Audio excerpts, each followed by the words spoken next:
Hello student, this lesson discovering that the saga continue.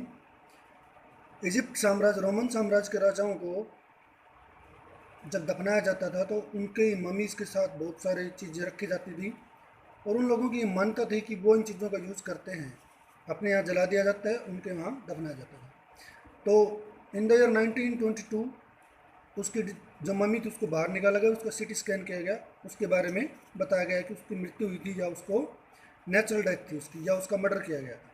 Let's read the lesson and find out. He was just a teenager when he died.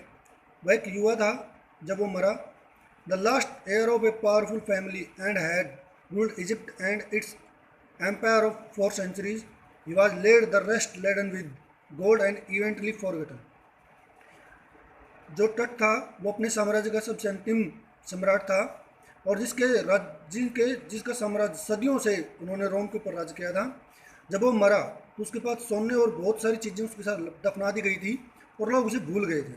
Since the discovery of his tomb in 1922, जब उसकी खोज की गई, उसकी कब्र की खोज की गई 1922 में, the modern world has speculated about what happened to him. आधुनिक संसार ने अंदाज़ा लगाया कि उसके साथ क्या हुआ था। With murder being the most extreme possibility, यहाँ तक कि उसके हत्या की संभावनाएं बहुत कम थी। Now living his Tom for the first time in the almost 80 years, 80 साल बाद उसकी कब्र को खोजा गया, बाहर निकाला गया। टट has undergone A CT scan that offers new clues about his life and death. टट की जो मम्मी थी, जो उसका जो शव था, उसको बाहर निकाला गया और सीटी स्कैन किया गया और कुछ उसके जीवन के बारे में, नए नए रहस्यों के बारे में पता चला, उसकी मृत्यु के बारे में। And provides precise data for an accurate forensic reconstruction of the voice pharaoh. और पुरातत्व विभाग के द्वारा फोरेंसिक लैब की रिपोर्ट के द्वारा पता चला कि वो जो युवा राजा फेरो जो था, राजा जो था, उसके बारे में पता चला, उसके बारे में गणनाएं की गई। An angry wine stirred up ghostly dust devil as King Tut was taken from his resting place in the ancient Egypt cemetery known as the Valley of the Kings. वो कब्रिस्तान जिसको वैली ऑफ द किंग्स के नाम से जाना जाता है। जब टट की जब बॉडी को बाहर निकाला गया तो बहुत से धूल भरे बादल, बहुत विशाल के बादल छा गए थे। Dark builded clouds has shrouded across the desert sky, काले घने बादलों ने उस रेगिस्तान के आसमान को पूरी तरह ढक लिया था। ऑल द डे, पूरे दिन। And now we're wailing the stars in the casket grey, और सितारों को ढक करके भूरा रंग का बना देगा। इट वॉज 6 PM ऑन 5 जनवरी 2005। यह 5 जनवरी की शाम 2005 की शाम 6 बजे घटना है। The world's most famous mummy gilded had first into a city scanner brought here to probable the lingering medical mysteries of this little understood young ruler who died more than 3,300 years ago.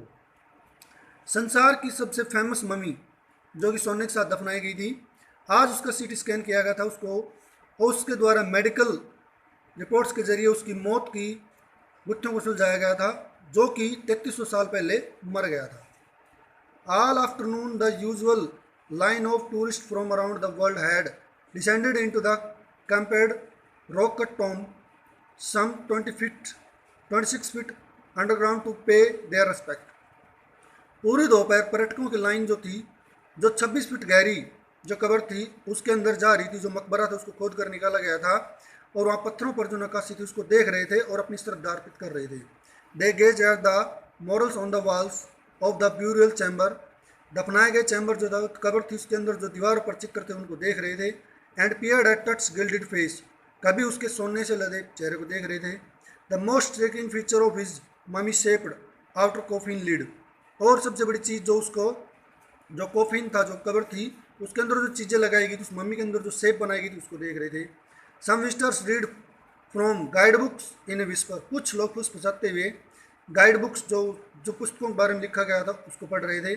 Others stood silently, कुछ चुपचाप खड़े थे। Perhaps pondering Tut's untimely death in his late teens, or wondering with a shiver of if the Pharaoh's curse, death or misfortune falling upon those who disturbed him was really true. और कुछ लोग उस भविष्यवाणी के बारे में, उस श्राप के बारे में सोच रहे थे कि यदि इसकी कब्र को खोदा गया इस युवा राज्य की कब्र को खोदा गया। जो इसे बाहर निकालेगा तो उसे मिसफॉर्चून फॉलिंग यानी एक श्राप का सामना करना पड़ेगा, मुसीबतों का सामना करना पड़ेगा। कुछ उसके बारे में सोच रहे थे, क्या ये घटनाएं सत्य थी। ये इसका फर्स्ट पार्ट है। इसका बाकी पार्ट हम अपने अगले वीडियो में कंप्लीट करेंगे। तब तक आप इसे रीड एंड लर्न करेंगे। Thank you.